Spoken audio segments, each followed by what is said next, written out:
So Casablanca Cigars is an awesome place. I stopped by here yesterday too. And anyway, the more I learn about you, Madison, the more I like, and I'm glad that we share a mutual passion for cigars.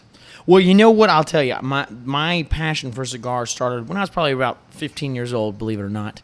So I was a decently good athlete, really enjoyed football, and didn't want to ever do anything that would affect my athletic ability or anything like that. But my dad and I really are close friends. We love spending time together, and we love having long conversations. So one day, because you obviously don't inhale any smoke with cigars, we found that this was an awesome pastime for an athlete like me, someone who is a strong Christian, and someone who just wanted to spend time with my dad. And so him and I could just go on walks. We'd sit on the back deck, and this is a great median to a great conversation. So I'm looking forward to us diving in. Speaking of athletes and cigars, I just watched the Michael Jordan. What was the name of the documentary? I forget. But he's just lighting up cigars all the way through that thing. And then I was just reading the most recent Cigar Aficionado magazine from a few months ago. And Michael Jordan today likes to play golf about every other day. And he says he smokes about 6 cigars a day on average.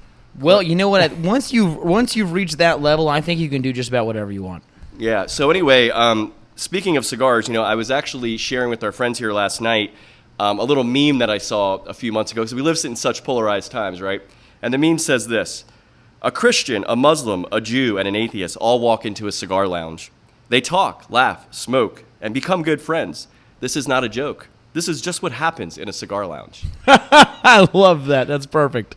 And then my friend and former colleague, Jonah Goldberg, who's a longtime writer at National Review. I got to know him the last couple of years. He's now moved on from National Review Institute, where I work, to the Dispatch. But he wrote a couple years ago a little article in National Review called "Cigars: A Love Story or Two."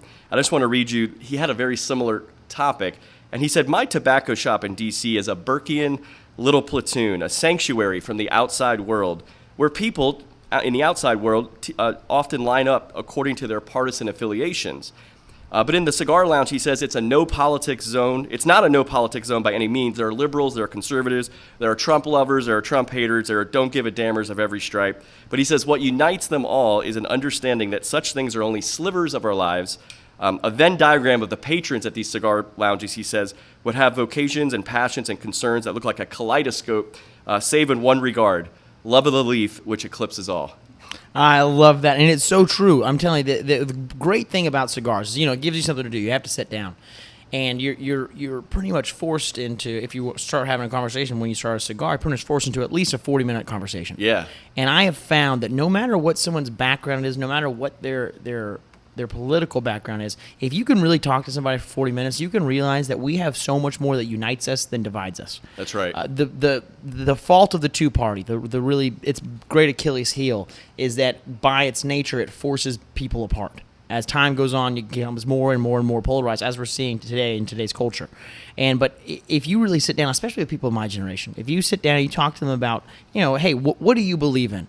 And on both sides, we almost all want the same thing. It's just the national leadership for both parties have just made it such a polarizing issue that you either like the environment or you like guns. There's no in between, and you have to choose a side. Whereas, I just want people to start voting for the person, not the party.